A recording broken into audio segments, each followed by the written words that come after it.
Good morning and welcome back to Note to Pro, where I document my journey from your average fat lad to Olympic marathon winner, 2032 baby. And as you can see in the background, it's a lovely sunny day. No, it's not. Horrendously, probably it's even worse than last week. Anyway, what are we doing today? So, today's basically exactly the same as last week. Hour 20 easy. It's supposed to be zone 1, zone 2. I was supposed to do that last week as well, but I was filming. And I went a bit hard. I'm not going to go as hard today. Going to keep it to the plan. You might notice I'm wearing a bit of a headband today. It's a lot colder. I'm wearing thermals as well. It's a lot colder than it was last week. So last week was about 8 degrees. I think probably got up to 10 by the end of the run. But now we're looking at, I think it's about 2 to 3 degrees right left. So 6 degrees colder. So this is just a bit of a extra covering. Gets the hair out of my face, especially with all this fog. My hair was soaked, as I saw in the last video.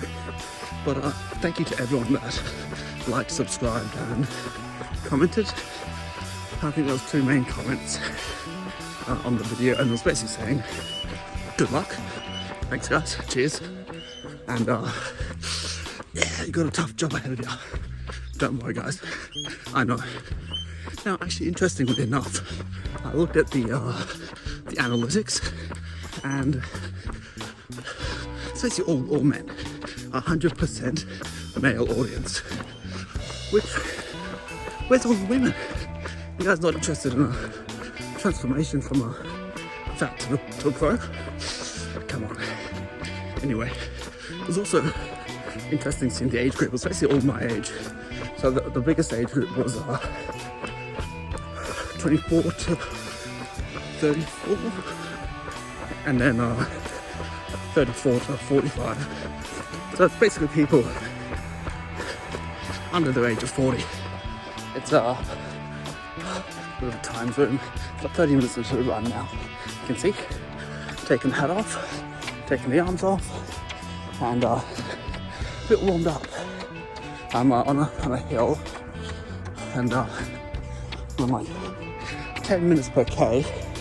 My heart rate's like 160. Like, oh. In the last episode, I talked about me, about my journey so far. Today, what I want to talk about is why. So why do I want to push myself to the absolute limit? Because that's what it is. If you want to get to this level, you can't just put in an hour or 2 hours a week. Like, that's not going to happen. So why do I want to up in my life and take on this challenge? So, 2 reasons. The first one is for myself. So, I have always wanted to be a pro athlete. So, I think also when I was in like year 6, about 11, 12, 13, I told my primary school teacher that I was going to be a pro soccer player. Now, I don't play soccer anymore, and I was not very good then, but that was basically the only sport I did.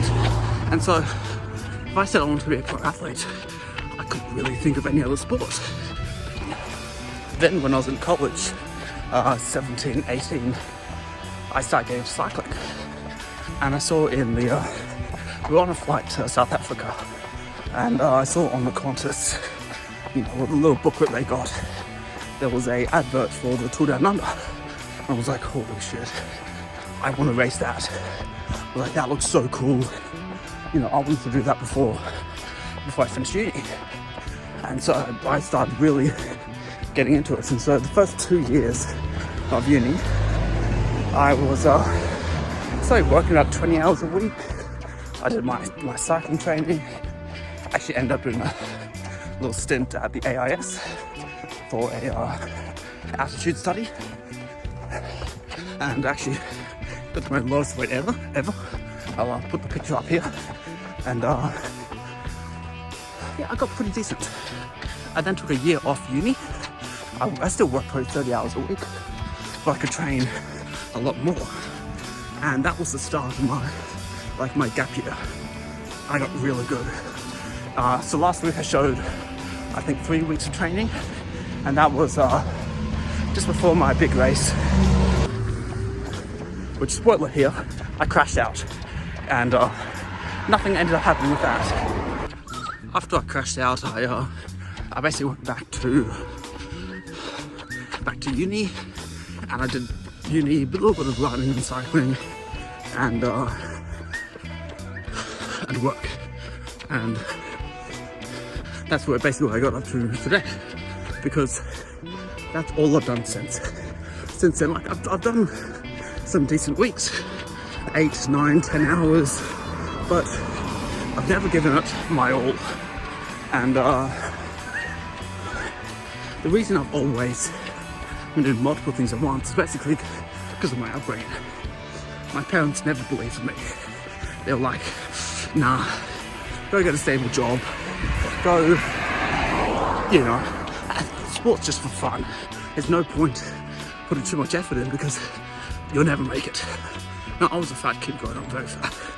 I was about 80 kilos at 15, so, you know, obese. But just because, you know, society thinks something doesn't mean that's true.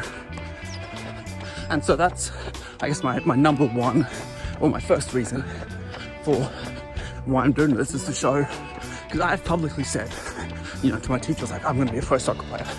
I've publicly said to people I was riding with, I'm going to be a pro cyclist. Obviously not that eventuated, but now it's me saying, I am, I can, I will, and let's see how that goes.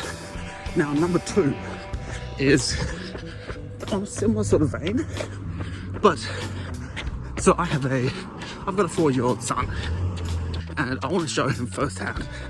Well, I hope he watches this video 10, 20 years in the future, and you can see the journey from my side, because obviously he's going to live it. He's going to be there watching from his point of view. Now he can watch it from mine. And what I want to do is I want to show him that if you put your mind to it, you can accomplish anything. And that's what I'm going to do, because everything I do in my life is for him. Because who knows what he wants to do? He might want to be an actor, or an accountant, or lawyer, or athlete, you know, musician. Whatever he wants to do, I want to show him if he goes, he can do it. Now, I will be at the Brisbane Olympics. The day it was announced it was going to be Brisbane. I was like, we're going. Now, whether we just go as, you know, spectators, or, you know, as an athlete, that's still up for consideration, but we are going, and I can't wait, because they're probably retired now, but, you know, every athlete that's in their 20s, well, not 20s, 30s, and was, you know, pro at 20, they all said they were inspired by the Sydney Olympics. And that's what I want to show him, because he'll be 11, 12, you know, he'll be able to understand what's going on. He'll get motivated, and he'll be able to see, okay, if I really want it, I can. And so we're going. Whether I can run it is yet to be seen, but we're going, and I cannot wait. So I haven't run out here before. This is one of the new areas, and I mean, the houses and the blocks aren't too bad, but look at that street. It's absolutely tiny. Like, you can see the car here basically takes up the whole lane. Like, come on, guys. It's not too badly priced. I think it's roughly about $1,000 per square meter for the block. So if you're looking at 300 square meter block, it's only about 300k. Now, it's not cheap, but I've seen it a lot higher, so, you know, what are you going to do? Cost of living crisis these days, eh? Now, thank you everyone that's made it this far on the video. I saw on the analytics that like 25-30% of last video's viewerships from the UK. Yeah, guys, thanks so much for watching from Northern Hemisphere. I think 20% was from Australia. So you guys are the tops. Thanks so much for watching, and I'll see you guys next time. And as always, you gotta train hard with heart. You gotta train hard, and you gotta train smart. See you guys next week. Before I sign off, I created a Strava account, upload all my Garmin runs. So if you guys want to check it out, I can't leave it in the description below because my channel's so new. It takes a bit of time before YouTube accepts that I'm a real person and asks me to put links. But the Strava's just noted pro, so search me up, give me a follow if you want, and I'll appreciate it.